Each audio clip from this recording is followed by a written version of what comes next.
Ça m'est insupportable de voir un président de la République qui dédaigne à ce point la justice. Je n'irai pas manifester avec Éric Ciotti. Ils sont protecteurs des juifs comme je suis archevêque, l'extrême droite, d'accord ? Il leur faut 10 000 morts pour prendre une position, ils mettent un peu de temps. Je suis pour une forme de rapport de force extrêmement dur, sinon on ne changera jamais.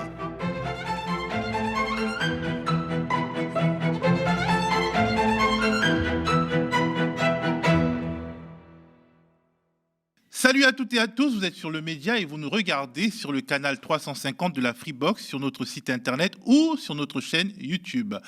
Vous vous préparez à regarder sans langue de bois la chronique politique de Françoise Degois, une chronique hebdomadaire de décryptage politique qui entend aller plus loin que la seule énumération des faits d'actualité. C'est le 6e épisode et depuis la semaine dernière, nous avons changé de formule. Désormais, Françoise est face à un contradicteur qui peut changer en fonction de l'actualité. Aujourd'hui, elle est face à Paul Hellec, chroniqueur pour le compte du média. Au sommaire, Éric Dupond-Moretti devant la Cour de justice de la République, la guerre au Proche-Orient bien entendu, quel but de guerre pour l'armée israélienne, pour quel coût en termes de victimes civiles et aussi sur le terrain des opinions publiques, quel est le bilan géopolitique de ce premier mois de feu et de sang, comment se positionnent les diplomaties mondiales. On parlera également des répliques en France de ce séisme proche-oriental, notamment de l'avancée à droite de la thèse du choc des civilisations, mais aussi de la mini-polémique sur Olivier Faure, une manifestation contre l'antisémitisme à venir, ok, mais avec le RN ou sans le RN. On parlera aussi d'un débat parlementaire à venir, la loi Darmanin sur l'immigration, rampe de lancement vers l'Élysée, avec une stratégie à l'extrême droite toute ou pas. Bonjour Françoise, bonjour Paul. Bonjour Théophile, bonjour Salut. Paul. Bonjour. Ravi. On commence par une info de dernière heure. Éric Dupond-Moretti, le ministre de la Justice et garde des Sceaux, est devant la Cour de justice de la République. Depuis ce matin, il est accusé de prise illégale d'intérêt dans le cadre de ses fonctions, mais il demeure à son poste avec tous les leviers que cela constitue pour le justiciable qu'il est. La République exemplaire, c'était hier. François. Oui, c'était avant-hier, ça n'a jamais existé en réalité. Moi, je suis vraiment très atterré de ce qui se passe. Il y a cette phrase qui revient comme de façon pavlovienne, il a toute ma confiance. Je ne sais pas combien de fois Elisabeth Borne a prononcé, il a toute ma confiance pour je ne sais pas combien de ministres. Depuis l'affaire Benalla, en réalité, ça ne s'est jamais arrêté. On a un sentiment, vraiment un profond malaise, vraiment le sentiment en réalité que bon, le président de la République, la justice, voilà, ça passe. Il y a un côté, les chiens aboient, la caravane passe. Ça a été extrêmement prégnant au moment de l'affaire Benalla. Il y a quelque chose qui s'est brisé aussi dans le lien des Français avec Emmanuel Macron. À ce moment-là, on voit qu'il perd absolument son image de réformateur et qu'il ne l'a jamais retrouvé, même s'il a été réélu. Il y a quelque chose qui se casse avec l'affaire Benalla, dont on voit que, voilà, elle est accablante. Et Dupond-Moretti, ça ne pourrait être que le énième épisode, sauf que c'est le garde des Sceaux. Moi, je sais pas ce qu'en pensera Paul. Moi, j'ai une théorie là-dessus. Vous savez, chaque fois que les extrêmes attaquent, elles attaquent toujours sur la justice. Moi, parfois, il y a des décisions de justice que je ne comprends pas. Mais je m'astreins. Vous voyez ce que je veux dire? Je ne sais pas si je me fais comprendre. Je m'astreins à toujours, d'une certaine manière, sanctifier la justice. La justice, c'est ce qui fait la différence entre une non-démocratie et une démocratie. C'est une matière vivante qui a évolué au fil des siècles. C'est véritablement la garantie de nos démocraties. C'est le curseur de nos démocraties. Chaque fois que l'extrême droite attaque, c'est toujours sur la justice. Et je ne comprends pas, et ça m'est insupportable de voir un président de la République qui dédaigne à ce point la justice, pour ne pas dire plus. Je ne vais pas lui faire le procès d'intention de dire qu'il la méprise, mais honnêtement, dans les faits, c'est assez étrange. Et dernier point, donc il donne finalement l'argument à l'extrême droite, d'une certaine manière. Il donne. Et puis, qu'est-ce que vous voulez? Vous demandez à des mômes des cités d'être exemplaires. Vous demandez à des citoyens qui vivent en ville, qui conduisent trop vite, paf, 3 points en moins. Vous êtes un petit entrepreneur, vous pouvez pas payer vos impôts, ou votre URSSAF, paf, vous êtes condamné. Vous êtes un môme, on vous fait un contrôle au faciès, refus d'obtempérer, paf.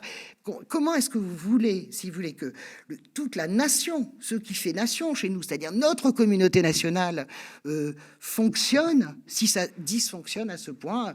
Ce que disait ma grand-mère, l'exemple vient d'en haut. Bon, voilà, il n'y a pas d'exemple d'en haut et j'en suis tout à fait désolé. Ça laissera vraiment des traces, je pense. Dupond-Moretti, mis en examen devant la Cour de justice de la République, garde des Sceaux, qui reste en fonction, c'est pas acceptable. Paul, on va dire qu'il est présumé innocent et peut-être que c'est ce qui détermine le choix de le maintenir là et de lui maintenir une capacité de nuisance et d'intimidation? D'abord, je pense que la Macronie compte sur le fait qu'il y a une sorte d'amnésie collective générale dans l'analyse de la situation politique lorsqu'il s'agit d'écouter les discussions et les déclarations des dirigeants. Il y a eu des déclarations très claires d'Emmanuel Macron sur le fait qu'il y aurait, ce que tu disais, la République exemplaire, que lorsqu'on est mis en examen, il faut démissionner. Et à chaque fois, la limite est repoussée au bénéfice de cette idée que peut-être les gens vont oublier. Deuxièmement, ce que je trouve intéressant sur cette question spécifique de Éric Dupond-Moretti, c'est qu'au final, c'était un choix qui était censé être un choix, on va dire, hors du sérail. C'est-à-dire pas un politique qui est passé ni par le PS, ni par les Républicains, et qui était censé être une personnalité différente de la société civile, mais donneur de leçons, arrogant et corrompu. C'est quand même finalement la devise de la Macronie depuis le début du premier quinquennat. Donc il remplit parfaitement son rôle. Donc certes, il est présumé innocent. Nicolas Sarkozy aussi, d'une certaine manière. Très clairement, et d'ailleurs dans cette affaire qui lui est reprochée, c'est une des répercussions de son lien avec Nicolas Sarkozy, qui, on sait, a été quelqu'un qui a mis en accusation la justice comme personne, avec les responsabilités qu'il a eues, et c'est là le scandale. Mais vraiment, il y a quelque chose de...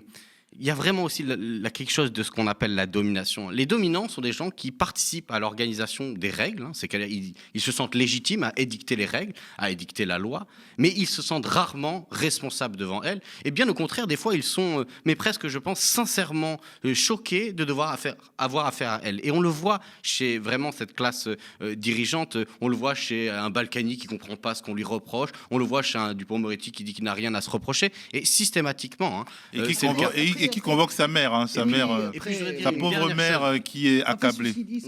C'est vrai. Le parcours de petites choses de Éric Dupond-Moretti, c'est vrai. Après qu'il l'ait à l'utiliser, je pense que c'est pas bien. Mais voilà, c'est vrai. Et puis il y a une dernière chose. La Cour de justice de la République est en soi un scandale. Pourquoi a-t-on besoin d'une juridiction particulière pour juger les ministres en exercice ? Alors là, justice à deux vitesses, ça se voit tout de suite.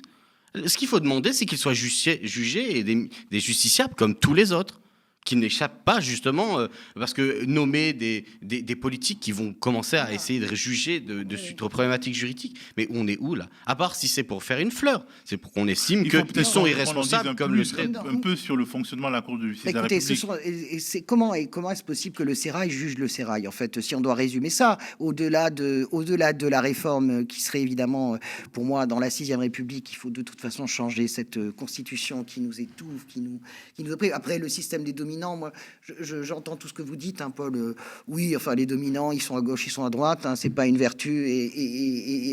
Moi, je suis pas, je ne sais pas, je n'ai pas ce discours anti-élitiste parce que systématique. Non, mais question de classe. Non, mais c'est pas un problème de classe. Je pense que tout n'est pas lutte de classe. En tout cas, là, en l'occurrence, tout n'est pas lutte de classe. Je pense la lutte de classe, elle existe et je suis d'accord avec vous. Mais tout n'est pas lutte de classe et je trouve c'est un peu dangereux de parler en permanence des dominants parce que tout le monde à un moment donné domine tout le monde. Vous aussi, peut-être vous êtes un dominant de quelqu'un d'autre, vous ne le savez pas. Mais il peut dominer 0,3 personnes alors que... Non, mais c'est autre chose. Moi, on est d'accord sur le... Moi, je pense que vraiment, le fonctionnement de la Cour de justice, il est complètement obsolète. Vous ne pouvez pas demander à des députés de juger des ministres. Ensuite, sur Dupond-Moretti qui vient de la société civile, Paul a absolument raison. Sauf que la vérité, c'était que ça s'appelle un coup de com', et comme toujours, les coups de com' d'Emmanuel Macron, ça fait pchit, et c'est dangereux. C'est à la limite que ça fasse pchit, on s'en fout, ça marche pas, etc. Mais c'est aussi très dangereux. Mais regardez dans quel piège il a amené Papandreou. Quel est l'avantage politique de Macron à maintenir systématiquement? Le gouvernement d'Emmanuel Macron, les gouvernements ont refusé d'admettre une quelconque faute en face de l'opinion publique. Pourquoi? Parce que au moins depuis les Gilets jaunes, la rupture est totalement consommée avec une part très importante de la population. Et ils ont jugé que chaque acceptation d'une forme de responsabilité de la part du gouvernement pour les événements qui ont eu en cours, pour des affaires de corruption de la part des membres du gouvernement, il y en a énormément. Chaque fois, ce serait les mettre face à une responsabilité, c'est-à-dire à assumer le fait qu'ils sont responsables de quelque chose. Or, c'est ça aussi la question de la domination. C'est organiser une société, organiser ses règles, en évitant de poser la question de sa vraie légitimité à le faire et en contestant toute forme d'opposition ou de question, voire d'interrogation qui est suscitée par toutes les institutions, qu'il s'agisse d'institutions comme la justice, là, qui est quand même extrêmement claire sur le fait qu'il y a quelque chose à lui reprocher, mais également toutes sortes d'institutions civiles, d'associations, qui sont complètement démonétisées par le fait qu'on les ignore. Je pense au rapporteur des droits, qui est une institution où, le défenseur des droits maintenant, qui à chaque fois qu'elle s'exprime est ignorée et mise sur le côté. Touban a fait bouger. Je ne veux pas dire qu'il a fait bouger beaucoup de lignes, mais en tout cas, on l'a entendu. La nouvelle. Ils ont transformé Touban en révolutionnaire, c'est quand même assez dingue. Aussi, moi, je trouve qu'on l'entend. Moi, je suis d'accord avec vous sur le fait. Mais en tout cas, ils s'expriment. Ils sont dans le débat. Ils sont quand même dans le débat. Mais ils sont ignorés. Mais en tout cas, ce qui est sûr, là où je vous rejoins, c'est la capacité à. C'est une espèce de. Voilà, c'est un rouleau compresseur. On passe. Mais ça, c'est la réalité du poison qu'est la cinquième. C'est-à-dire que vous pouvez continuer à gouverner sur une tête d'épingle, c'est-à-dire sur votre majorité qui est à 20 ou 25%.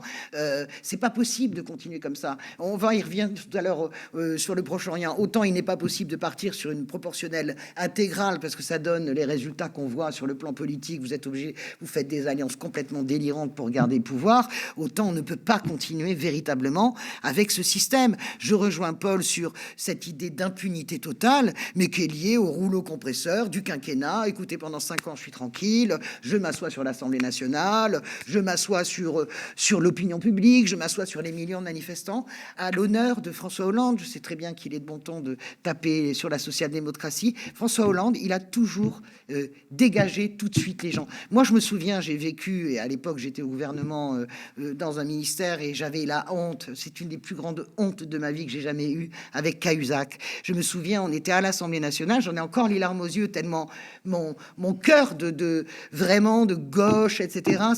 Je me souviens de Cahuzac qui ment droit dans les yeux à la représentation nationale. Je m'en souviens comme si c'était hier. Mais dans l'instant où le mensonge est avéré, et c'est grâce aussi au travail exceptionnel des journalistes, je veux dire de Mediapart en l'occurrence, Cahuzac est sorti. Quand il y a l'affaire avec le conseiller de Hollande, il sort. Il n'y a pas ça chez Emmanuel Macron. Il n'y a pas ça chez Emmanuel Macron. On peut reconnaître à François Hollande le fait qu'il n'a jamais hésité à couper les branches malades et les branches mortes, ou en tout cas pourries. Macron ne le fait jamais. Il n'a pas beaucoup coupé Valls et Macron lui-même. Non, mais ça, c'est autre chose. Mais cela dit, avoir moins de dignité que Jérôme Cahuzac, Ouais, c'est quand même difficile. Ouais, je veux dire, et pourtant, la Macronie le fait. Je suis d'accord qu'il y a quand même cette idée, le paroxysme de la Ve République, centré sur la figure du président de la République, qui est irresponsable. Irresponsable. Pénalement. Pénalement, mais bien sûr. Non, mais même politiquement, c'est pas la question. Ah oui, non, mais ça, c'est un vrai débat. Mais On sera effectivement, d'accord. pénalement, il est irresponsable. Et en fait, ça s'étend. C'est l'arrogance incroyable qu'il respire et qu'il représente. Mais qu'ils viennent me chercher. Et puis, parce qu'il justement, les institutions ne permettent pas d'aller le pourquoi chercher. je disais ils ne veulent rien reconnaître? Parce que depuis cette cassure qu'a provoqué le mouvement des Gilets jaunes et le niveau de répression terrible qui s'est abattu sur la population française et qui est indigne de toute forme de démocratie revendiquée comme libérale, juste, derrière, ils sont en course permanente derrière l'opinion publique. Parce qu'encore une fois, effectivement, ils ont un petit bloc stable de gens assez bien assis. On l'a vu en 2022, ceux qui l'ont élu, ce sont des gens qui sont soit... Voilà, c'est la France qui va bien, riches, diplômés ou avec du patrimoine, et vieux, généralement. Et derrière, sinon, crise sur crise. Sur tous les sujets. Parce que Macron, en plus, il a eu cette caractéristique de s'attaquer à tout, de passer partout, casser tout, et puis toujours de repousser à plus tard les responsabilités. Et en fait, c'est une politique de la terre brûlée.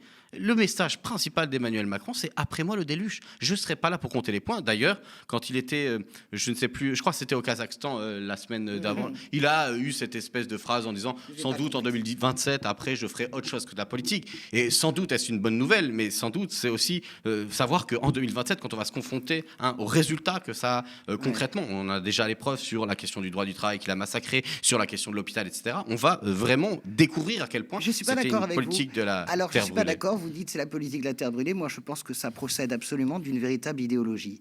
C'est-à-dire que on prête à Macron on lui prête une instabilité idéologique, sauf peut-être sur la question européenne, mais pas du tout. Il poursuit un but tout à fait. C'est pas la terre brûlée, c'est très pensé. C'est très. Voilà, on est d'accord là-dessus.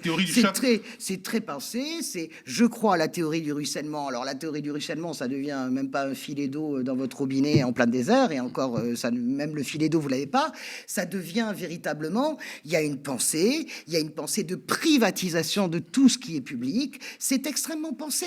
C'est vraiment une pensée néolibérale. Il y a rien d'autre à dire, si vous voulez, sur Emmanuel Macron qu'il a poursuivi un programme néolibéral. Donc, c'est pas brûlé du tout. Je suis d'accord, mais quand je dis terre brûlée, c'est sur la question oui, de la c'est sur le responsabilité, résultat, dans le bien sens sûr. où Oui. on a eu des options politiques au pouvoir, y compris de droite, très libérales, Jamais comme libéral, sous Sarkozy, jamais, etc. jamais comme Bah, ça. si, mais Jamais. justement, il y avait eu une prévenance, il y avait eu un doute sur la façon d'organiser les choses. Par exemple, c'est ça qui donne des paradoxes où François Hollande a eu des politiques bien plus dures sur la question du droit du travail que ne l'a fait vraiment dans ses réformes Sarkozy avec l'accord national interprofessionnel qu'il avait sorti. On avait eu des freins automatiques que certains au pouvoir ont pu accepter. Encore une fois, on se rappelle du retrait de l'application du CPE sous Chirac. On avait des freins qui étaient mis par les personnes au pouvoir. Or, vous avez raison, il y a le carcan idéologique, le rouleau compresseur, comme vous l'avez appelé, de Macron, libéral, mais point. en plus, l'incapacité de ces gens au pouvoir de se sentir comme responsables. C'est ça que j'appelais comme politique. Oui, pardonnez, je suis d'accord, mais donc en fait, on pense la même chose. Non, sur, je suis pas tout à fait d'accord avec Paul. Là où je suis pas d'accord. Là, vous cherchez vraiment des points de désaccord, hein, ça creuse. Hein. Je sais pas des accords, non, pas du tout. Je cherche pas du tout des accords. On n'est pas obligé de s'engueuler. On a le droit d'avoir une conversation normale. Je pense quand même que Nicolas Sarkozy, la droite traditionnelle française, je parle pas de la nouvelle, les néo-réacs qui s'alignent sur le Rassemblement national, elle est de toute façon colbertiste, comme la gauche. C'est ce qui a toujours, elle fait de la dépense publique. La droite traditionnelle, Sarkozy, Chirac, font de la dépense publique. C'est-à-dire que l'État-providence, ça dit quelque chose. Et il y a, à la décharge d'Emmanuel Macron, il y a quand même un petit paradoxe, c'est qu'à un moment donné, il est revenu sur l'État-providence au moment de la crise du Covid. Il est Voilà. obligé, ouais. Voilà. Bref, on Soyons continue honnêtes. par un sujet qui va faire moins consensus, on dit la guerre à Gaza et les secousses en Cisjordanie. L'armée israélienne a annoncé dimanche qu'elle avait coupé en deux la bande de Gaza, Gaza Sud et Gaza Nord, grâce à une campagne de bombardement dont elle annonce qu'ils ont vocation à se poursuivre. Pendant ce temps, les images de détresse immense continuent de nous parvenir et forcément on se pose une question. Quel est le but de guerre de Tsahal? Le conflit dure et s'installe sur le terrain de la géopolitique et opinion. Il y a un problème avec Israël. Et ce qui est frappant, c'est qu'on est loin d'une sorte de face-à-face entre pays arabo-musulmans et pays occidentaux. Des pays comme la Jordanie, certes, mais aussi le Chili et la Colombie ont rappelé leur ambassadeur à Tel Aviv. La Bolivie a rompu ses relations diplomatiques avec l'État hébreu. En Espagne, les gauches sont dures avec Israël, Podemos plus que le PSOE, le Parti socialiste espagnol, et les facs américaines aussi s'enflamment. Regardons quelques images. Avec des rassemblements à Boston, New York ou Chicago, les campus américains sont en première ligne de la contestation de l'offensive israélienne à Gaza. Nous voulons faire entendre que des vies innocentes sont fauchées. Nous sommes tous clairement contre la violence, mais nous demandons que la valeur des vies civiles palestiniennes soit également reconnue. Sur certains campus, les photos des Israéliens retenus en otage à Gaza sont arrachées.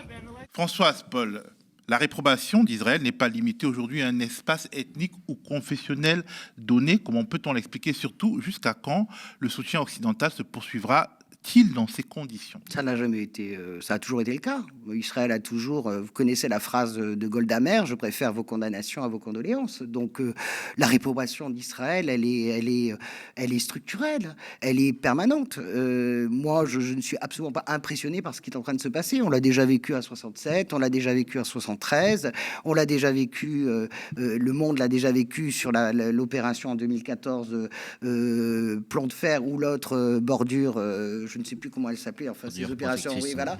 Donc, mais les campus américains, par exemple, n'ont jamais été aussi hostiles à la politique de l'État hébreu. Si vous voulez, c'est pas. Qu'est-ce que vous dites?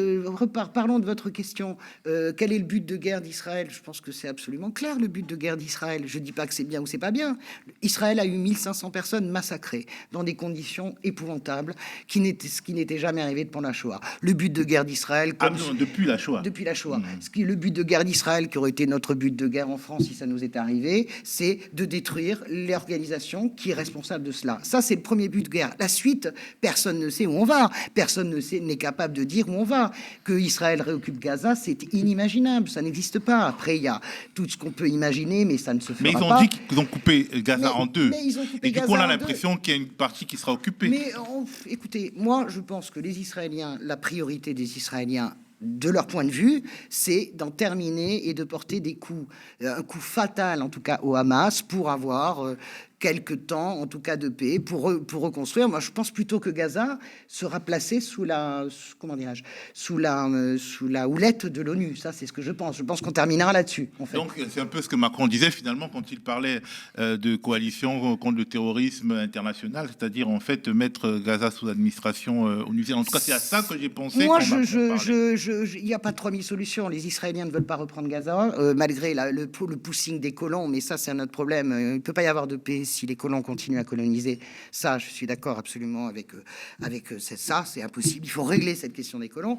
Mais si on se projette après la guerre, je ne veux pas faire d'abstraction parce qu'il y a des vies humaines. Vous posez une question géopolitique. Donc, si on se projette après la guerre, il faudra, de toute façon, le gouvernement Netanyahou tombera.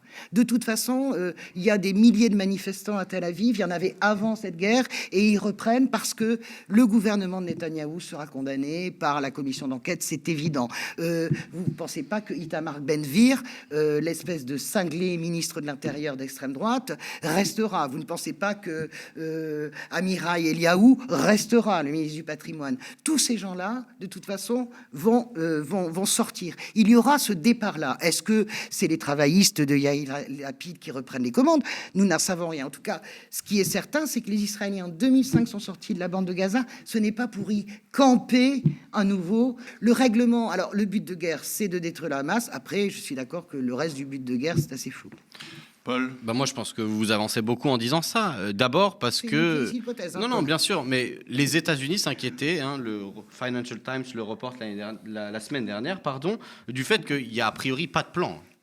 La rapporteure spéciale de l'ONU sur les territoires occupés parlait de rage et de furie d'Israël qu'il fallait arrêter la semaine dernière. Et en fait, personne ne sait vraiment ce qui est prévu. Mais en disant qu'ils ont coupé Gaza en deux, ils passent un message quand même, non? Non, je pense qu'il passe Ou un alors message. on sait qu'on a réussi quelque chose. Et ils doivent montrer qu'ils ont tapé dur le Hamas. Oui, mais déjà, la destruction du Hamas n'est pas... un objectif militaire possible. Il y a une possibilité de détruire la branche armée du Hamas qui existe à Gaza, mais je rappelle qu'en 2021, les différents sondages d'opinion, alors qu'il devait y avoir des élections organisées, montraient le Hamas entre 32 et 41% des voix dans l'ensemble des territoires palestiniens, c'est-à-dire Cisjordanie, Gaza et Jérusalem-Est, excusez-moi. Donc, qu'est-ce que ça veut dire? Ça veut dire que c'est une option politique qui, qu'on le veuille ou non, existe de façon extrêmement profonde à l'intérieur de l'espace politique palestinien. D'ailleurs, il y a eu des négociations à différentes périodes. On ne s'en rappelle pas, en 2017, le Hamas avait, la branche, on va dire, la moins radicale, avait fait un plan marketing, comme l'appelle Leila Serhat, la chercheuse en relations internationales, pour reconnaître un État palestinien dans les frontières de 67, avec la question en suspens, qu'ils avaient toujours mis en suspens, de la reconnaissance de l'État d'Israël. Tu veux dire? Non, ils avaient dit, on est d'accord pour un État palestinien dans les frontières de 67, mais ils n'avaient pas voulu se prononcer sur la question de la reconnaissance de l'État d'Israël, qui est la question qui a fait que Israël n'a pas voulu reconnaître le Hamas comme un interlocuteur légitime lors du processus d'Oslo. Bon, enfin, après Oslo et surtout en 2006 après les élections. Donc la question c'est qui va prendre l'initiative. Et le problème aujourd'hui dans la situation de guerre et le choc qu'a provoqué les événements du 7 octobre, c'est que ceux qui ont l'initiative politique, c'est l'extrême droite israélienne. Vous les avez mis de côté en disant ils vont tomber plus tard. Moi je ne sais pas. Moi je ne sais pas. Je dis juste que bien sûr, vous voyez le ministre du Patrimoine qui a effectivement expliqué que Gaza avait jamais été aussi beau que depuis qu'elle est rasée, a été écarté soi-disant des réunions politiques. Sauf que quand on discute avec un certain nombre quand on regarde les discussions des gens qui sont en apparence modérés sur le sujet ou qui prétendent l'être, ils revendiquent pour certains d'entre eux le fait que la Cisjordanie doit être colonisée. Comment il s'appelle ? Non, les modérés, pas du tout. Mais bien sûr que si. Mais bien sûr que si. Il y a dans l'alternative, celui qui représente l'alternative en Israël. Bien sûr. Yair Lapid. Oui, voilà, il a quand même expliqué que les présences des colons en Cisjordanie étaient normales parce que c'était une terre biblique, revendiquée. Non, mais on peut vraiment. Du coup, voilà. Moi, je dis juste que dans la situation, il y a une partie de la gauche israélienne qui avait manifesté sur des questions strictement internes à la politique israélienne, à savoir la question de la justice et de la réforme de la Cour suprême, mais qui ont été extrêmement discrets, voire absolument, muets sur la question de la colonisation. Parce que, en fait, il y a un consensus colonial très puissant à l'intérieur de la société israélienne. D'accord, c'est pas vrai ça. Mais moi, je vous le dis. Alors, ce qui est intéressant, c'est que Paul a vécu en Palestine et toi, tu as vécu en Israël.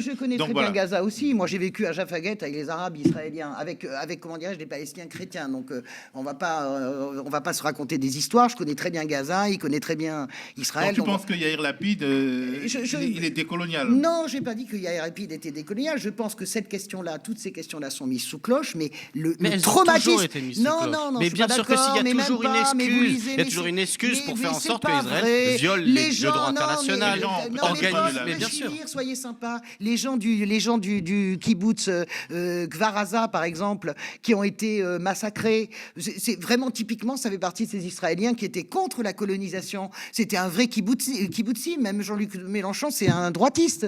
À côté de la façon dont ils vivaient, c'était des décoloniaux, ces gens-là. Tous les gens qui ont été massacrés dans ce kibbutz, ils n'avaient même pas de compte en banque, tout était partagé. C'était du communisme pur, du collectivisme pur. Ces gens-là, ils étaient contre la colonie, ils étaient dans les frontières d'Israël. Donc cette mouvance-là en Israël, elle existe véritablement. C'est pas la peine. Extrêmement minoritaire, c'est faux. Toutes les organisations israéliennes qui dénoncent la colonisation sont présentées comme des traîtres. C'est le cas de Breaking the Silence.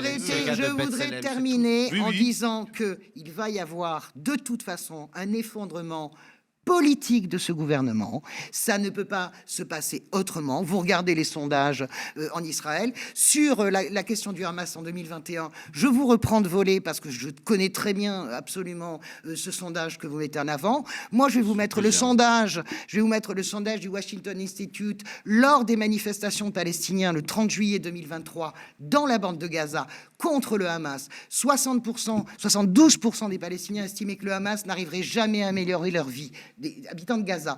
60% des Palestiniens, dont 50%, disaient il faut que le Hamas arrête sa stratégie de guerre avec Israël. 30 juillet 2023, on est il y a 4 mois, des milliers de Gazaouis sont descendus dans la rue contre le Hamas. Le 4 août, tous les sondages allaient dans le sens de l'incapacité du Hamas. Donc, là où je vous dis que je ne dis pas du tout que le Hamas n'existe pas, je dis juste qu'il y aura évidemment, nous sommes le 7 octobre, il y a eu un choc puissant, un traumatisme total de la société israélienne. Il faut déjà laisser aux gens le temps. Il y a un traumatisme total sur la population de Gaza. Il faut laisser le temps il faut comment dirais-je revenir. Déjà, il faut que ça s'arrête. Déjà, il faut une trêve humanitaire. Non, une trêve humanitaire, ça veut rien dire. Il faut un cessez-le-feu. Il faut le cessez-le feu. Vous pouvez toujours demander. Je veux dire. Mais non, il faut l'imposer. Bien entendu que lorsqu'il s'agit de demander un cessez-le-feu et de laisser Israël continuer à commettre des crimes de guerre, il ne va rien se passer. La question, c'est sanctions économiques. Il faut, et c'est nécessaire, mettre au banc de la communauté internationale. Il est déjà au banc de la communauté. En parlant de mais il n'est pas au banc. Le chef, c'est les États-Unis. Tout en soutenant Israël sans condition, les États-Unis poussent pour un accord de paix et la coexistence de 2 États. C'est la doctrine Biden, c'était pas la doctrine Trump. Mais la question, c'est est-ce que ce n'est pas de plus en plus chimérique? C'est-à-dire, est-ce que ça vaut la peine même d'essayer? Moi, je crois que ça vaut la peine. Provocatrice. Bien sûr, moi je crois que ça vaut la peine d'essayer. Je ne crois pas du tout à la, comment dirais-je, à la fin des temps. Je vais vous dire, je ne crois pas du tout au choc des civilisations. Je pense que, je fais un aparté, peut-être que Paul sera pas d'accord. Je pense qu'aujourd'hui, finalement, ce qui est en train de se jouer au Proche-Orient dépasse largement le Proche-Orient. Vous voyez en fait l'Occident d'une certaine manière dans son appellation. Je ne sais pas si on peut dire l'Occident, mais je le dis quand même comme ça. L'Occident, en gros, dans un choc frontal avec les nouveaux impérialismes. Vous avez évidemment la Russie, Poutine qui a changé de pied. Mais pourquoi ce n'est pas le choc des civilisations? Mais moi, je ne crois pas que c'est le choc. Qu'est-ce que ça veut dire, un choc des civilisations? Choc des pouvoirs, alors. C'est un choc de pouvoir entre l'Occident, entre guillemets, avec des démocraties imparfaites, et vous avez cette alliance Iran, Poutine, Chine. Je pense que c'est ça qui est en train de se décider, et c'est ça que nous ne voulons pas. Voilà, moi je vous le dis tout de suite, je m'en fous complètement. Je pense que les êtres humains sont plus résilients que ça, et que ce qui a l'air de se dessiner ne se passe jamais. Moi, je crois dans la capacité, à un moment donné, sortons des cessez-le-feu, on est tous d'accord, il faut une trêve, il faut un cessez-le-feu, il faut que ça s'arrête, les tragédies doivent s'arrêter. Voilà, comment vous dire, moi ça me fout les larmes, le chagrin humain doit s'arrêter, là, physique, humain, voilà. Ça, c'est un fait. Si on se projette, je fais partie des gens qui croient vraiment que si on revient à la doctrine Rabin Arafat, si on revient à la doctrine Mitterrand, je le redis, 2 États, droit de vivre des Israéliens, droit de vivre des Palestiniens. On doit pouvoir, j'entends tous les discours de la jeunesse palestinienne militante et même la jeunesse française militante qui dit c'est fini, il faut un seul État binational, plus un État. Non, là, c'est vous voulez revenir aux doctrines qui ont tout échoué. C'est ça que vous êtes en train d'expliquer. Parce que si, c'est ça que ça veut dire. Donc, déjà, qu'est-ce que Arafat, alors, non, mais Paul, non, mais je vous déjà demande, là. qu'est-ce que vous voulez? C'est quoi votre solution? Moi, déjà, je pense que c'est pas à moi de décider ce qu'il faut. C'est ce que pensent les Palestiniens et que le droit à l'autodétermination des Palestiniens, c'est le fait qu'on reconnaisse enfin le droit aux Palestiniens de décider. Et par exemple, dans la doctrine Rabin-Arafat, on n'a pas reconnu le droit des peuples palestiniens. On a reconnu le droit à l'OLP de parler au nom du peuple palestinien. Et ça nous a mis dans la situation. Pour ça, il a été assassiné pour la question de Jérusalem. Je sais, vous essayez de repeindre Rabin on ne va pas retourner à l'histoire lointaine parce que l'actualité est déjà très riche en douleurs. Le RTF, vous avez fait un lapsus entre l'OLP et le RTF. Non, j'ai dit à l'histoire lointaine.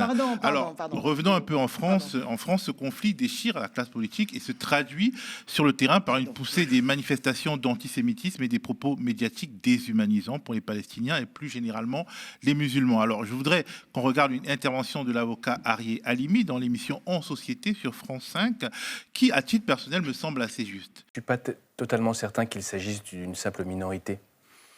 Vous savez, on a des boucles WhatsApp, on en a plein. Et je regarde les boucles avec mes amis qui sont plutôt de confession juive, des amis de Sarcelles, d'enfance. Je vois les boucles avec les militants décoloniaux, je vois les boucles avec des amis musulmans. Je ne participe pas forcément et je vois qu'il y a des discours radicalement différents et haineux et violents, mais de part et d'autre, avec une vision unilatérale des uns et des autres. Je ne pense pas qu'il s'agisse d'une minorité. Je pense que nous sommes dans un moment où il y a une crispation identitaire absolue, où l'on ne peut plus avoir de rencontre de l'un avec l'autre, et où tout devient dangereux. Françoise Paul, comment notre société peut-elle sortir de cette trajectoire terrible ? Je ne sais pas, par le simple respect, par raconter n'importe quoi, par tourner 3 fois sa langue dans sa bouche avant de parler, par... moi, Alors, les gens te reprochent à toi de ne pas retourner trop de ta bouche. Mais moi, je m'en fous, moi. C'est pas parce que vous savez, c'est pas parce que je dis que le Hamas est une organisation terroriste. Si les gens ont envie de me traiter de fasciste et de soutien de Netanyahou pour ça, c'est leur problème. C'est leur limite intellectuelle, c'est pas la mienne. Donc, non. Vous parlez de nazi-islamisme, mais c'est quand même un terme qui vient des néoconservateurs. Je l'ai vraiment utilisé à dessein. C'est un peu de la provoque, mais c'est vrai que je l'ai vraiment... C'est l'extrême droite et les néoconservateurs qui l'utilisent. Soyez sympa. Je l'ai utilisé à dessein, le nazi-islamisme. J'ai fait absolument exprès d'utiliser parce que ce qui s'est passé absolument dans les kibbutz et dans la rave party, c'est du nazisme pur. Je ne veux pas, on va pas recommencer. Tout ça est parfaitement documenté. C'est pas des fausses informations, c'est documenté. Les mouvements de résistance ne violent pas, ne démembrent pas, ne brûlent pas vifs, ne tuent pas des bébés, ne sortent pas des bébés du ventre. Tout ça, c'est la réalité. Vous ne l'acceptez pas, mais en tout cas, ces événements... Moi, j'ai nié aucun fait. Je dis juste que je ne supporte pas cette idée qu'il y ait d'un côté l'ascendant moral et de l'autre côté la beauté du massacre d'enfants par bombe, l'utilisation d'armes chimiques. Donc non. Mais personne ne fait la même. Bien sûr, vous avez passé 2 semaines à défendre l'armée israélienne dans ses exactions. Donc si, je vous le dis, je vous écoute, je vous ai vu vos débats. Françoise, qu'est-ce que tu as défendu ? Moi, je n'ai pas défendu. J'ai défendu le droit d'Israël à se défendre. Et ça fait oui, 3 semaines. C'est un élément de la propagande de guerre israélienne. Mais ça fait 3 semaines que je demande le cessez-le-feu. Arrêtez d'avoir une lecture sélective, Paul. C'est insupportable. Ne parlons pas de nous, parlons de droit à se défendre. Voilà la trajectoire terrible dont je parle. Mais par contre, moi, je veux bien répondre à ta question. Les gens de bonne volonté, comment ils peuvent s'entendre en partant de sensibilités différentes. On peut reconnaître à chacun sa sensibilité. Maintenant, comment sortir de cette trajectoire terrible qui nous pousse finalement à nous affronter ? Je pense que ce qui nous tue là, il y a 2 choses qui nous tuent en France. Si vous parlez de la France, il y a faire porter à toute la communauté juive de France la responsabilité de ce qui se passe en Israël. Ça, c'est un premier point. C'est inacceptable. C'est-à-dire qu'on lit des trucs, moi, je suis halluciné. Le deuxième point, c'est de faire porter aux musulmans de France, ou à la communauté musulmane, si tant est qu'elle existe, juive ou musulmane, en tout cas, faire porter aux musulmans qui vivent en France la responsabilité des exactions du Hamas. Voilà. À partir du moment où on arrive, si vous voulez, à arriver à séparer les deux, comment dirais-je, quelles que soient les prises de position des uns, parce que l'essence, c'est émotionnellement, pour les Juifs, ils ont tous de la famille en Israël, donc c'est insupportable, et moi je l'entends tout à fait, comme je peux entendre les Palestiniens. Moi, ce que je ne veux pas, c'est l'instrumentalisation. Je me fous de l'instrumentalisation politique de l'extrême droite qui va utiliser, qui est en train d'utiliser, ils sont protecteurs des Juifs, comme je suis archevêque, hein, l'extrême droite, d'accord, qui va utiliser ça, comme je ne veux pas l'instrumentalisation de l'extrême gauche, qui refuse de l'extrême gauche, ou en tout cas, j'aime pas cette appellation, en tout cas, d'une minorité de la gauche, qui refuse de qualifier le mouvement du Hamas en se disant que peut-être électoralement, ça leur apportera quelque chose. Ou alors, C'est ce que vous faites, donc Non, vous accusez. C'est du McCarthyisme. Vous participez de la campagne McCarthyiste que le Moi, je suis gouvernement pas- et l'extrême droite. Mais je suis pas d'accord avec vous le faites à la fait. gauche. Non, En moi, appelant à- Paul, Est-ce que je peux je suis parler pas Moi, je trouve d'accord. c'est- non, mais c'est Je pas suis pas responsable d'accord que que vous- Daniel Obono. C'est pour ça qu'il faut être un peu complexe. Daniel Obono, je l'ai défendu contre vents et marées et sur des chaînes, croyez-moi, où elle avait pas. Quand elle a fait la une de Valeurs en esclave, c'était une honte. Voilà. Je ne peux pas la défendre quand elle parle du Hamas comme mouvement de résistance. Je peux pas. François, J'accepte pas. peut-être que c'est pas par électoralisme. Pourquoi je le dis? Parce que Oui, bien sûr, quand c'est on peut-être pas voit, par oui, électoralisme, voilà. absolument. Mais il faut aussi leur donner le point là-dessus. Quand on voit en Espagne, Podemos tient à peu près le même. Sumar, la même- surtout. la- Sumar. Enfin bref, la Oui. gauche espagnole va même plus loin que la France insoumise, alors que, je veux Oui, dire, mais, pour le dire clairement, il n'y a pas beaucoup de musulmans en Espagne. Il n'y a pas d'enjeu politique. Si, il y a beaucoup de musulmans en Non, Espagne, Il n'y a bien pas sûr. d'enjeu politique. Qu'il y a chez nous, bien sûr. Voilà, donc ça veut dire que, et puis quand on regarde, Mais ça- mais ça a j'ai toujours- parlé à dessein de l'Amérique latine, Mais ça a toujours été, mais la pour cause montrer qu'en palestinienne. réalité, Non, mais- Bien sûr. ce n'est pas une question, parce que- parce que c'est autre quand chose. on parle Pardon, d'instrumentalisation à but électoraliste, on tend justement à essentialiser un électorat qui est plutôt Mais c'est divers pas moi et qui qui... l'essentialise.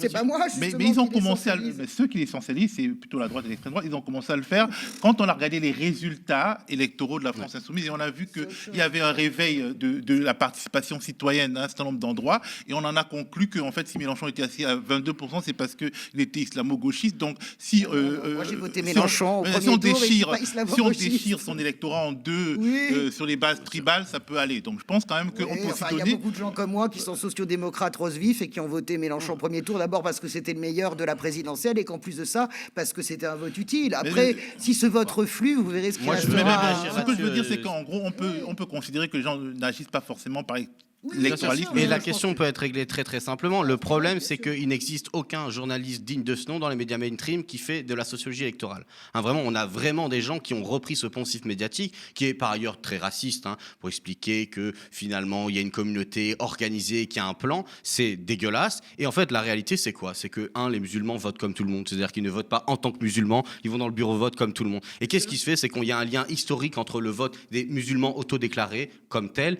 et la gauche pour une raison. C'est que déjà, par exemple, ils votent avec leur porte-monnaie, à savoir les musulmans dans ce pays, ils n'occupent pas des hautes fonctions souvent parce qu'il y a une division raciste du travail et que souvent ils ont un parcours migratoire, ils ont une histoire et qui font qu'ils sont Pas les positionnés. troisième génération, pas les qui sont, quatrième. avec Il y a le vécu de la beaucoup, discrimination, oui. on peut montrer que, encore effectivement, oui, ces gens-là, avec les sûr. logiques de reproduction sociale, ils font partie des classes populaires et qui sont en plus d'autant plus vaccinés contre un vote des classes populaires pour l'extrême droite, parce qu'ils sont les premières victimes des politiques de l'extrême droite. Vous pouvez regarder... L'extrême droite fait des gros scores dans les quartiers aussi, Paul. Vous Le- le savez très bien, donc c'est un Ils problème. sont hein, très aussi. situés et, Bien sûr, et ils ne sont pas des gros scores. je Par fais ailleurs, la vous pouvez regarder sociologie Quantité aussi. Critique, qui est un collectif de jeunes chercheurs, a publié un thread et des articles sur le sujet spécifique du vote musulman. Ils traitent ça très bien. Le problème, c'est que on a repris ces poncifs-là pour justement justifier des accusations. Moi, je veux bien répondre à ta question sincèrement. Il y a 1040 actes antisémites depuis le 7 octobre, selon le ministre de l'Intérieur. C'est énorme. C'est une explosion extrêmement forte, extrêmement puissante. Et c'est très dangereux. C'est très dangereux parce que on sait que ça va avoir des conséquences. Alors, ça peut être des agressions visuelles avec des tags, etc. Mais là, on parle à Lyon d'une femme qui s'est fait poignarder. Donc, on attente à la vie d'individus. Bon, alors, qu'est-ce qu'on fait? La première chose, c'est de désigner les responsables. Où étaient les gens qui, aujourd'hui, font des procès sur un tel est antisémite sur la question de la Palestine, alors qu'on nommait un ministre de l'Intérieur qui, dans un de ses livres, a repris des discours antisémites de Napoléon à propos de la communauté juive, et qui est aujourd'hui le ministre de l'Intérieur, Gérald Darmanin. Vous pouvez regarder. Personne n'a rien dit. Non, mais je Quand- ne comprends pas où vous voulez aller, là. Ce que je veux dire, c'est qu'il faut désigner les responsables. Les responsables, c'est ceux Mais qui ont Mathilde Panot ne peut pas dire que c'est l'extrême droite, forcément, qui a poignardé, on n'en sait rien. Ce qu'on peut dire, c'est que systématiquement, le discours du pouvoir se radicalisant vers l'extrême droite, a donné une légitimité fondamentale à des partis qui ont été d'extrême droite. À Lyon, c'est pas combien de gens ont dénoncé le fait qu'à Lyon, c'est véritablement un foyer de l'organisation des identitaires. Mais moi, je ne vous accuse pas. Tu sais, et les loups gris aussi, c'est le foyer de l'horreur, les loups gris turcs contre les camarades turcs. Bien sûr. Non, mais ce que je veux dire, c'est que il y a une responsabilité collective d'avoir accepté de voir les gouvernants. J'aime bien, c'est une expression de Jacques Rancière. Il dit pour faire monter le racisme, c'est facile. D'un côté, d'une main, on dénonce le racisme chaud, gras, un peu populaire, parce qu'il est tellement visible que c'est facile de condamner. Et en face, on lui oppose quoi? Un racisme froid, celui des statistiques, où on met et on désigne à la vindicte l'étranger, le musulman, etc. Et où on propose des propositions de loi où on se vante de virer. Mais ce que je veux dire, c'est que quand on installe l'extrême droite, quand un logiciel normal, l'antisémitisme, il est fondamentalement européen à la base. On est une société. En France, on a été un des premiers pays à faire porter un signe distintif aux Juifs.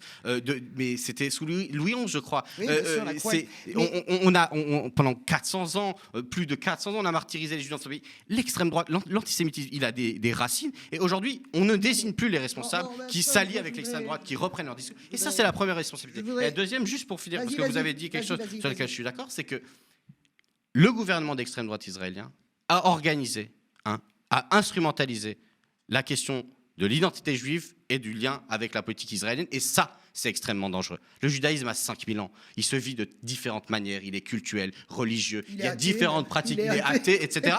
Et le sionisme, ça, 120, 130 ans. Herzl. C'est 1897. Herzl. Et l'association, c'est systématiquement les gouvernements extrême droite israéliens qui l'ont fait. Et ça, c'est extrêmement dangereux. Écoutez, de toute façon, et les chasses macartistes, troisième responsabilité, qui commencent à dire qui est antisémite ou pas au nom de leur positionnement sur le conflit. Ça, c'est dangereux. Je voudrais revenir sur beaucoup de choses, sur plusieurs points, sur le sionisme. Après, on avance quand même dans le débat. On a d'autres choses. On a le droit d'être antisioniste. Ça fait partie d'une théorie politique. Je disais l'autre jour en rigolant, il y a même eu un parti antisioniste, le Matzpen, ce qui veut dire la boussole, en Israël, qui restait aux affaires pendant 20 ans. Puis il y a le Bund en Europe. C'était des antisionistes israéliens, juifs et complètement antisionistes. Vous avez tout un mouvement religieux en Israël qui est antisioniste. La question n'est pas là. La question, c'est est-ce que les juifs ont le droit d'avoir un État? La réponse est oui. Est-ce que l'antisionisme est le nouvel habit de l'antisémitisme? Si on prend l'histoire, on sait très bien que Staline a utilisé dans le procédé Bouche Blanche le terme de sioniste parce qu'à la sortie de la guerre, on ne pouvait pas dire antisémite. Donc il y a une dérivation. On ne peut pas dire juif. Il y a une dérivation. Mais moi, je ne fais pas partie des gens qui voient des antisémites partout, pas plus que je ne fais partie des gens qui voient des islamistes partout. Donc il faut garder raison. Là où je suis d'accord sur le vote, et j'ai toujours défendu Mélenchon là-dessus, après la présidentielle, je pense que vraiment les musulmans et les juifs votent comme le reste des Français. On m'explique, le grand truc, c'est de nous expliquer que Marine Le Pen est maintenant la protectrice des juifs, et que des juifs de France, et qu'il y a un élan des juifs de France vers Le Pen. Ça n'est pas vrai. Quand on regarde, quand on décortique les votes, bien que ce soit, nous le savons tous, Paul et Théophile, on est dans un pays laïque, donc on ne peut pas avoir des statistiques religieuses, mais on se débrouille toujours pour les chercheurs à les avoir. Il y a 10% de la communauté juive qui vote pour Marine Le Pen et Éric Zemmour. Dans les arrondissements à Paris, par exemple, vous en discutez très bien avec les élus communistes ou socialistes de Paris. Dans les arrondissements traditionnellement de gauche, les juifs votent à gauche. Et dans les arrondissements traditionnellement de droite, ils votent à droite. L'idée que les juifs se sont choisis comme nouveau champion Marine Le Pen, c'est faux. Voilà, ça n'existe pas. De la même manière... Mais c'est Marine Le Pen peut-être qui s'est choisi les juifs pour pouvoir être... C'est dingue que de se dire les musulmans se sont choisis comme nouveau champion. Jean-Luc Mélenchon, non. Le score de Jean-Luc Mélenchon à la présidentielle, je vais vous le dire parce qu'on l'a décortiqué, analysé. Le score de Jean-Luc Mélenchon à la présidentielle en 2017 et en 2022, c'est vraiment des gens comme moi. C'est vraiment toute cette gauche qui a abandonné ses champions traditionnels, parce que Mélenchon était vraiment, évidemment, le meilleur dans cette présidentielle, sur tous les sujets sociaux, voilà. C'est tous les gens qui ont dit, non seulement c'est intéressant ce qu'il porte, et puis on a envie d'avoir un vrai débat idéologique, et on veut qu'il soit au second tour. C'est cette gauche-là. Tout ce qui est en train d'arriver à Jean-Luc Mélenchon, cette gauche-là, est-ce qu'elle refluera? Oui, elle est en train de refluer, bien sûr, parce que c'est pas ce que Jean-Luc Mélenchon a dit qui pose un problème, c'est ce qu'il n'a pas dit. Voilà. Alors, Alors, pour Et ça, parler, voilà, pour parler cette gauche, des vous pouvez votes, l'entendre. justement, pour désessentialiser le vote, on s'est aussi rendu compte que chez les catholiques, les chrétiens pratiquants, le vote de Mélenchon a augmenté de 8, il est passé de 8% à 19% entre 2017 et 2022, aussi parce que c'est sociologiquement un électorat qui s'est appauvri, notamment en raison de la présence de plus en plus grande d'immigrés dans les parcours de pratiques religieuses. Et donc, forcément, on voit bien que les gens votent en fonction de leur portefeuille. Oui, je suis d'accord. moi, Avant là-dessus, toute chose. beaucoup. Et puis quand même aussi de leurs idées. Enfin, je veux dire, pas Et encore une simplement. fois, Mais les protection idées, aussi les du idées sont vote souvent contre déterminées l'extrême- par le Non, d'extrême droite, mais en plus, c'est normal que vous votiez pour un homme qui passe pas la journée à vous cracher à la figure. Sérieusement, Le fait qu'il ait parlé d'islamophobie, le fait qu'il ait donné un sentiment de dignité à des gens qui avaient l'impression de se faire cracher sur la gueule tous les Notamment jours. par Bien Zemmour. sûr que ça a compté. C'est Bon, bref, sûr que ça a compté, mais c'est pas ça le ouais, sujet. le sujet s'est passé 2022 et on a d'autres 2027, problèmes. ce sera Alors, pas la même aujourd'hui, le Parti socialiste, dans la personne d'Olivier Faure, a proposé une grande manifestation contre l'antisémitisme. L'idée a commencé par mettre d'accord toutes les forces politiques classiques, disons, et puis patatras, il y a eu des mots de trop sur Radio J.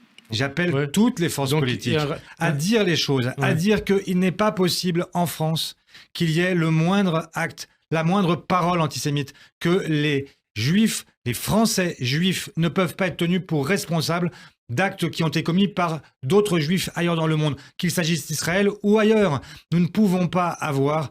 ce n'est pas possible. Voilà. Il y a quelque chose qui ne Donc, correspond place pas de la à l'idée République, que ça nous pourrait être faisons de la quand République. Ça pourrait être quand Mais dans les prochains jours, Ouais. je prendrai La semaine contact prochaine, avec l'ensemble des organisations politiques. Ouais. Je ferai en sorte que cet appel puisse trouver une résonance et que tout le monde puisse y participer. Parce que c'est aujourd'hui une Tout obligation le monde, morale donc, pour nous on tous. précise les choses, c'est important, y compris le Rassemblement national. On est Mais d'accord. bien sûr, et si le Rassemblement national veut bien répondre à cet appel et faire en sorte de couper avec sa propre histoire et avec y compris une partie de ses propres élus. Alors, Olivier Faure a rétro-pédalé depuis, mais la question des digues réapparaît. Au fond, est-ce qu'on ne vit pas là une des conséquences de l'opération visant à substituer la France insoumise au RN dans le rôle de l'infréquentable de la scène politique? Une Alors, opération qui viserait à opposer lutte contre le racisme et lutte contre l'antisémitisme. Non, Pourquoi vraiment, là, ça peut pas être ça de la part d'Olivier Faure. Moi, Ouais, alors, mais il y a peut-être, j'ai bien vu. il y a J'ai peut-être bien, une musique, j'ai bien vu comment il a été cuisiné par Frédéric Aziza, qui est une personne qui est détestée par tout le monde. Et moi, je trouve que c'est un bon journaliste. Aziza, j'ai bien vu. Et le Front National, j'ai bien compris ce que voulait dire Olivier Faure, en ce sens que on tend la main à tout le monde, mais il a bien précisé si le Front National coupe avec son histoire. Bon, évidemment que le Front National coupera pas avec son histoire. J'entendais l'autre jour Bardella nous expliquer que Jean-Marie Le Pen n'est pas antisémite. Bon, Justement, on regarde un extrait de Bardella. Jean-Marie Le Pen, il du est Front National. antisémite. Et je ne crois pas, je ne sonde pas les cœurs et les reins, et je ne le crois pas. Ah, vous croyez pas que Et Jean-Marie Le Pen est non, antisémite? je ne le crois pas. Maintenant, Ah bon je Mais suis il a né, quand même été condamné je plusieurs suis fois né, pour Monsieur cela. Duhamel, je suis né en 1995 et vous me parlez d'un temps que je n'ai pas connu. Aujourd'hui, je J'étais peux pas vous né non dire plus, hein, vous savez, ça qu'il y a- m'empêche pas de Mais poser la écoutez, question. c'est très bien. Donc, Il y a beaucoup de Français de confession juive qui comprennent parfaitement le sens de mon message et qui savent aujourd'hui que le Rassemblement national est, à mon sens et au sens de beaucoup, un bouclier pour les Juifs de France face à l'antisémitisme. Olivier Faure, moi je pense qu'il a raison, c'est tout à son honneur, c'est la première personnalité politique à dire on fait une manifestation contre l'antisémitisme.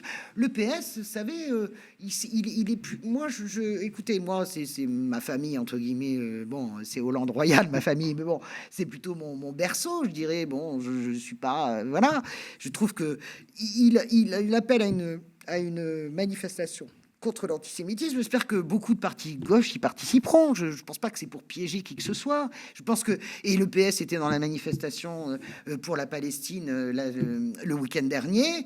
Voilà, il faut... Ils ont mis longtemps, hein. Il leur faut 10 000 morts pour prendre une position. C'est quand même, c'est un diesel, quoi. Ils mettent un peu de temps. Moi, je pense que j'ai lu le communiqué où il revient sur ses propos et il faut le dire, hein, le communiqué du PS est extrêmement honnête. Parce que là, il fixe un truc très clair sur le fait que le Rassemblement national n'a pas sa place. Mais je trouve quand même ça symptomatique. Tout à l'heure, je disais, il faut désigner les responsables et il faut refuser de rentrer dans les fausses alliances sacrées avec des gens qui crient avec le loup. Et moi, je suis désolé, mais je n'irai pas manifester avec Éric Ciotti. Qui est quelqu'un. Non, mais si Éric Ciotti se plante à ce rassemblement, si des gens comme ça. Des gens qui, non, mais qui courent. Non, mais des gens qui courent après l'extrême droite en permanence. Non, mais quand on est en train d'organiser une lutte sérieuse, que pour un certain nombre d'organisations de gauche, vous venez de vivre une séquence où vous avez été mis en accusation.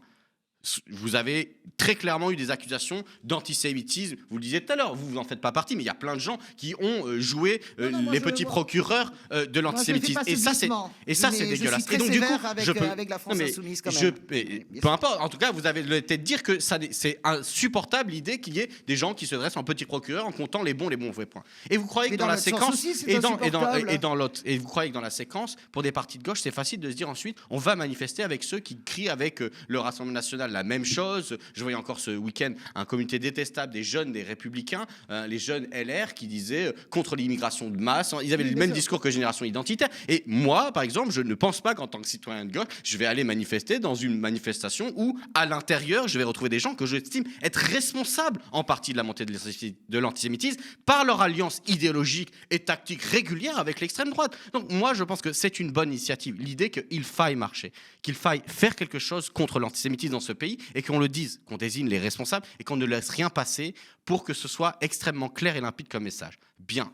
Que la gauche le fasse, qu'elle retrouve justement cette NUPES un peu dont on a annoncé la mort, cet espace politique, le camp social qui a représenté à la fois une alternative sur les sujets sociaux, une alternative crédible, ou en tout cas un début d'alternative contre la Macronie, que ce camp social-là se rassemble. Et puis après, libre aux partis de droite d'expliquer qu'ils sont complètement engagés dans la lutte contre l'antisémitisme. Pourquoi pas? Mais je pense que la nécessité de s'organiser sur des bases où les gens se sentent en sécurité sur la façon dont ils vont recevoir les gens dans la manifestation me semble extrêmement important. Et que c'est troublant que Olivier Faure, au début, je veux dire, c'est dans l'extrait, c'est pas simplement que le journaliste lui pose 3 fois la question. À la fin, il le dit, et puis finalement, il retombe.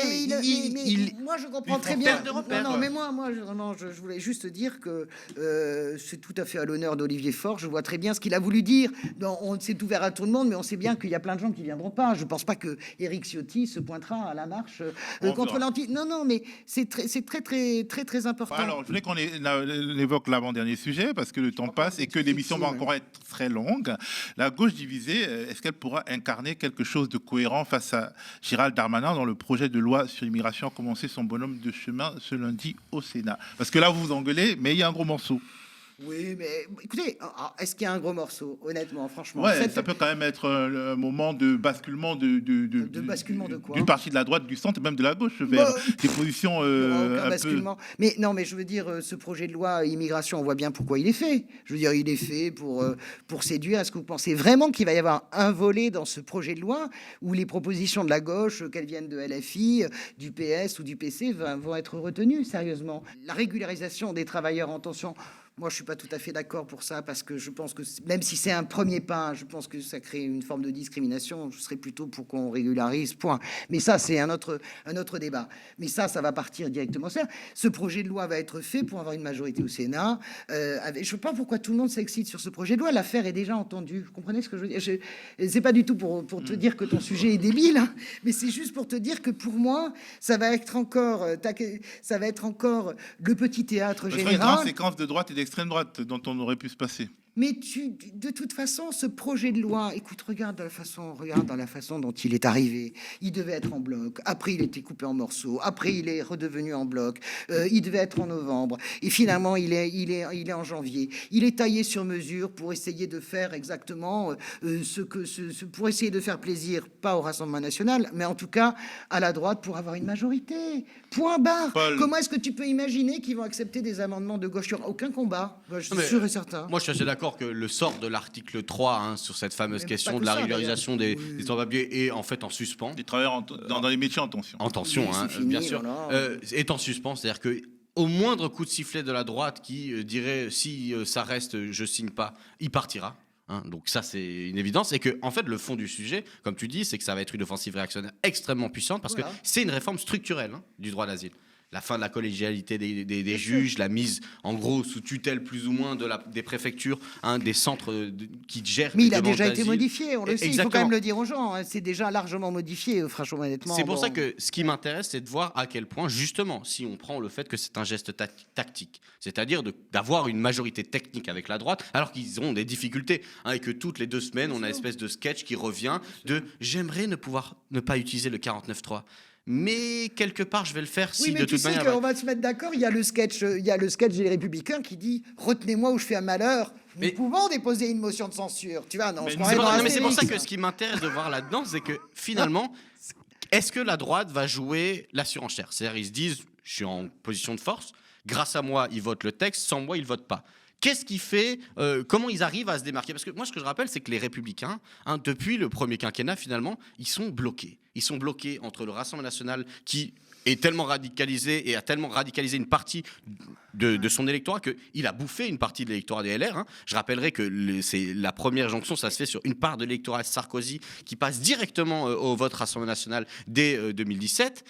Et de l'autre côté, Macron qui a bouffé tout le reste. Il a bouffé la droite libérale, etc. Et donc du coup, quelle est leur stratégie? Pendant un quinquennat, le premier, ils ont dit non, mais on est plus de droite, ils ont essayé de faire une surenchère, ils n'ont pas eu d'espace et ils en sont morts. Donc là, la question c'est est-ce qu'ils trouvent un moyen? C'est quoi la technique? C'est la surenchère, c'est on fait de l'opposition et on empêche Macron de gouverner, on refuse cette majorité tactique, mais en même temps, du coup, cette droite responsable, un peu bourgeoise qui dit vouloir être constructive, comment elle se produit, comment elle se justifie, et rien n'est clair, on ne sait vraiment pas, et ça va se jouer à la tactique et au dernier moment au nombre de voix. Je suis d'accord avec tout ce que tu dis, eux-mêmes ne le savent pas, tu sais, il y a très peu, et vous le savez tous les deux, il y a très peu de fenêtres politiques dans la vie politique. Il y en avait une, c'était voter la motion de censure sur les retraites. La droite a complètement raté le coche. Si tu veux, à un moment donné, il faut une rupture. Elle pense que la droite, qu'est-ce qu'elle fait? Tu vas être d'accord, probablement. Elle attend l'héritage. Elle se dit, bon, Macron parti, on va se mettre un peu dans les roues, on va sucer la roue un peu d'Édouard Philippe, etc. Et on va ramasser le magot. Ça se passe jamais comme ça en politique. Ils avaient une occasion historique, ils ne l'ont pas prise. Et maintenant, ils se retrouvent dans cette situation d'espèce de petit épicier, tu vois. J'ai pas de mépris pour les épiciers, mais en tout cas, sur le fléau de la balance, je me mets combien de petits pois à gauche, à droite, tu vois. Et en réalité, ils pensaient, je pense, un accord de gouvernement, parce qu'ils pensaient peut-être que Macron ferait un gouvernement, entre guillemets, d'union avec la droite. Il ne l'a pas fait. Il les fait danser. Ils se laissent danser.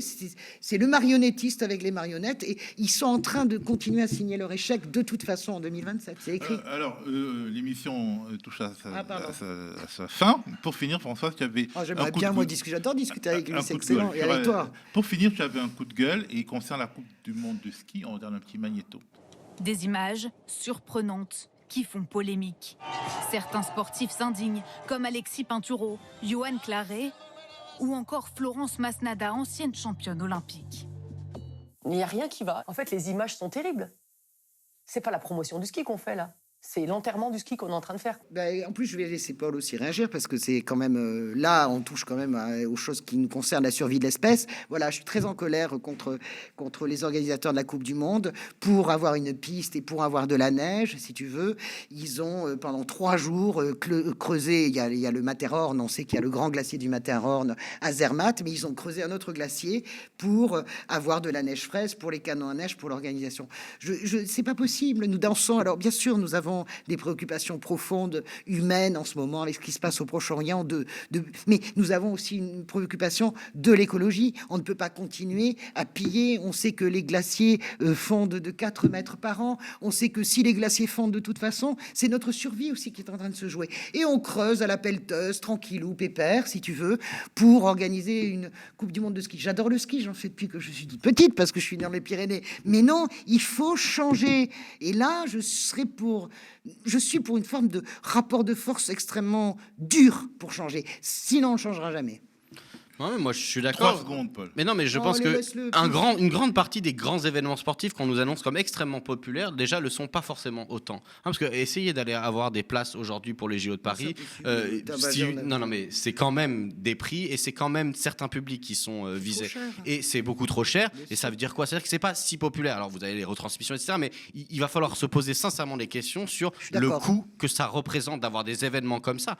Ça ne veut pas dire qu'il ne faut pas trouver des alternatives pour que les sportifs, qui sont des athlètes, qui s'entraînent des années, etc., ne puissent pas avoir des compétitions auxquelles ils mesurent leur niveau et qu'ils pratiquent avec talent leurs arts ou leur discipline sportive. Mais il y a une question qui se pose sur le coût que ça nous coûte en termes de vie humaine, parce que c'est ça dont on parle quand on parle fin de l'écosystème et destruction de la planète. Vous voyez qu'on est d'accord. Alors, c'est pas la peine de nous chercher des noix, À c'est la un fin, vous Théophile. êtes d'accord. Merci Mais oui, Françoise, bah oui. merci Paul, merci à vous de nous avoir regardés. Maintenez votre télé sur le canal 350 de la Freebox pour rester au contact d'une info différente. Bien entendu, nous sommes toujours disponibles sur les canaux habituels, notamment YouTube, pour nous donner les moyens de nos ambitions. Et si vous le pouvez, bien entendu, soutenez-nous en nous faisant un don, en prenant un abonnement payant ou en devenant sociétaire sur lemediatv.fr/soutien. Le défi est immense, incarné à la télé et sur les plateformes, une alternative aux chaînes d'infos des milliardaires. Haut les cœurs, on y va.